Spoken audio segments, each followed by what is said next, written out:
sigue la W.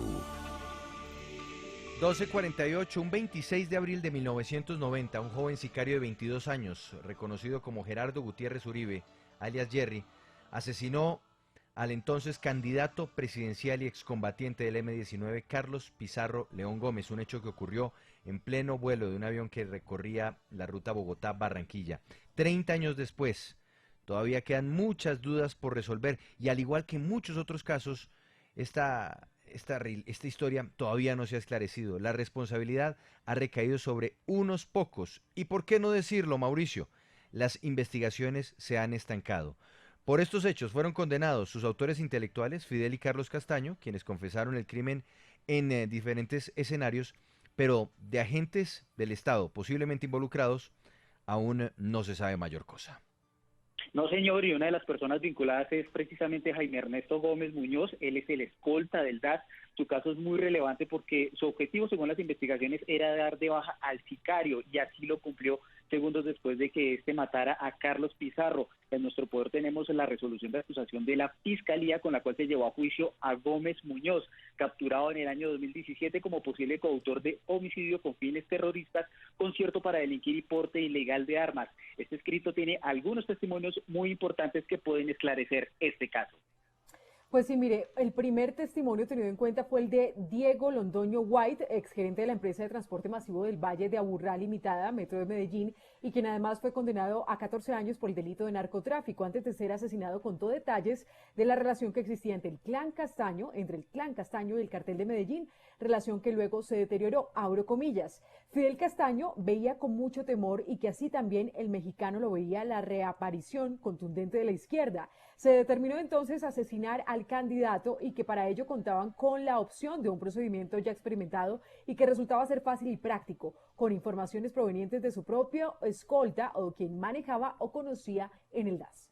Y ese testigo, Andrea, agregó, abro comillas, personas allegadas a Pablo Escobar, de su propia organización, comentaban que Carlitos, el hermano de Fidel, era el ejecutor práctico de los actos, no necesariamente el que disparaba, pero el que sí coordinaba con la persona del DAS o con la escolta el lugar, el modo y el momento de la acción, y el que conseguía normalmente y entrenaba el llamado suizo o persona encargada de ejecutar la acción.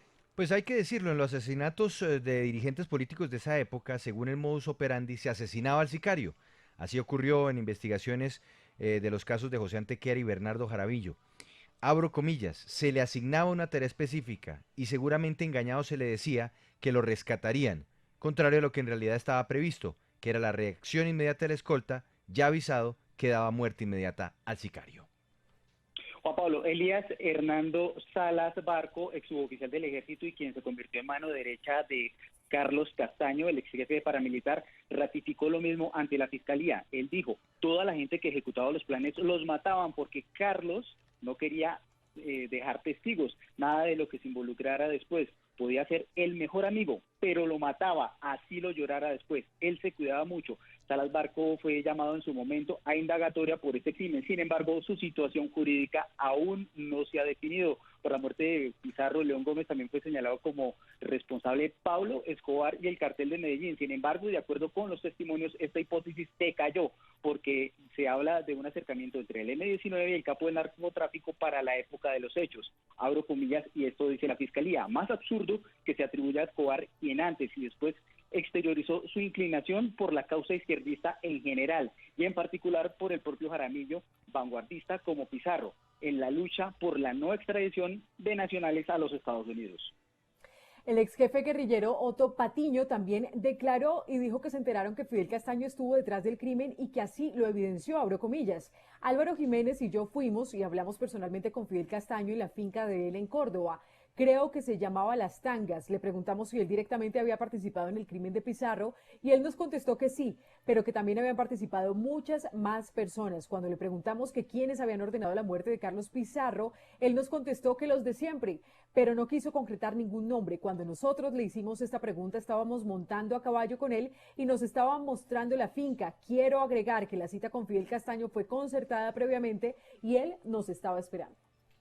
También reveló que Emilio Bence, exfuncionario del DAS, estaba en la nómina de los paramilitares, abro comillas. Después, y por la cercanía que tuvimos durante esos días con Fidel Castaño, supimos que su vinculación con sectores del Estado colombiano, como el señor Emilio, quien por ese tiempo era director seccional del DAS en Córdoba y a quien Fidel Castaño le daba dinero regularmente, era un pago periódico. De esto nos dimos cuenta por una pura casualidad, estando donde la gente que nos recibió en Montería para contactarnos con Fidel Castaño.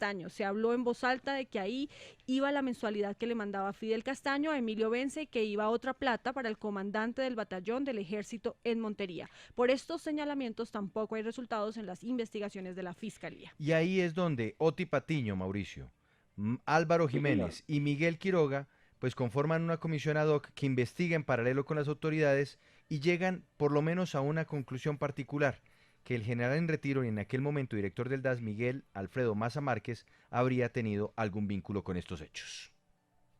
Sí, señor, lo que dice Patiño es, lo que sí fue evidente para nosotros después fue la relación del general Maza con los paramilitares del Magdalena Medio encabezados por Luis Meneses o Ariel Otero y Henry Pérez, al punto que hablan por teléfono. Luis Meneses o Ariel llegó a tener una relación de tanta confianza conmigo que por tal razón fui testigo de una conversación entre el general Maza y Luis Meneses o Ariel Otero, y de varias conversaciones telefónicas entre Luis Meneses y Ariel Otero. Y para cerrar todo este capítulo de esto importante, Juan Pablo, es importante decir el papel que jugó una abogada, una juez en este caso.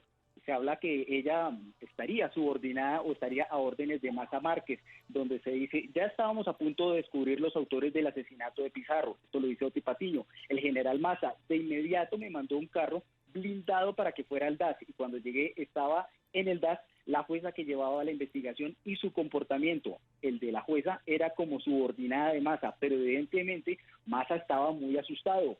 Después la jueza me llamó a pedirme que la ayudara con algo de empleo, pero me pareció raro. Estos fueron los testimonios, o son uno de los testimonios que aparecen en este escrito de acusación, en esta resolución de acusación contra el escolta del DAS que asesinó a alias Jerry en este caso ocurrido hace 30 años. María José Pizarro, representante de la Cámara e hija de Carlos Pizarro León Gómez. Buenas tardes y bienvenida a Sigue la W. No, muy buenas tardes y muchísimas gracias por la invitación. Aquí estamos para conversar con ustedes sobre estos 30 años. 30 años después, pues nos encontramos, Mauricio muy juiciosamente ha hecho esta recopilación que nos permite ver otras perspectivas sobre el asesinato del líder del M-19, quien en aquel entonces era candidato a la presidencia de la República. Representante María José Pizarro, el papel del DAS o el presunto papel del DAS en el asesinato de su padre, hace falta por esclarecer en qué va ese capítulo del terrible episodio para la historia de Colombia que fue el asesinato de su padre. Sí, efectivamente falta por esclarecer exactamente quiénes dentro del Estado colombiano tuvieron alguna vinculación, no solamente con los paramilitares de entonces de Puerto Boyacá, sino también con Fidel y Carlos Castaño, pero además quiénes son esas personas que determinaron el asesinato de mi padre. En nuestro criterio, Carlos Castaño y Fidel Castaño eran solamente, digamos, unos ejecutores o parte de la mano de la mano ejecutora, pero nos hace falta saber quiénes fueron los determinadores, dónde y cuándo se tomó la decisión de asesinar a mi padre y de asesinar, pues obviamente, a otros líderes políticos de la época. Recordemos como Héctor Abad decía en su libro, el perfil de la persona que era asesinada delineaba perfectamente el perfil de la persona siguiente. Es decir, que aquí hubieron muchas más manos que solamente los paramilitares. Y eso es lo que buscamos determinar, quiénes fueron los determinadores, es decir, autores intelectuales. María José Pizarro, ¿qué pasó con la compulsa de copias que hizo la Fiscalía General en su momento para que se investigara al general en retiro Miguel Maza Márquez frente a estos hechos? Pues a la fecha no tenemos respuesta. En el 2016 se compulsaron copias contra Miguel Maza Márquez en la Corte Suprema de Justicia y a la fecha no hemos recibido ninguna respuesta frente a este tema. Quiere decir que estamos esperando que se pronuncie la Corte Suprema de Justicia y esto pues obviamente es uno de los elementos que nos mantiene en un limbo jurídico. Sí, María José, usted es artista plástica y digamos que en los últimos años usted reapareció nuevamente en la escena pública para ya tomar más partido y hacer política. Usted, a pesar de todo lo que sucedió, ¿por qué sigue creyendo en hacer política en un país tan difícil y tan violento, donde muchas veces al que piensa distinto, pues lo terminan asesinando como a su papá? Pues bueno, precisamente porque nosotros, o más bien debe haber una diversidad de voces en la política colombiana. Si algo ha demostrado la historia de este país es que hay múltiples sectores, múltiples visiones, múltiples propuestas y todas deben tener una voz y un espacio en la representación política.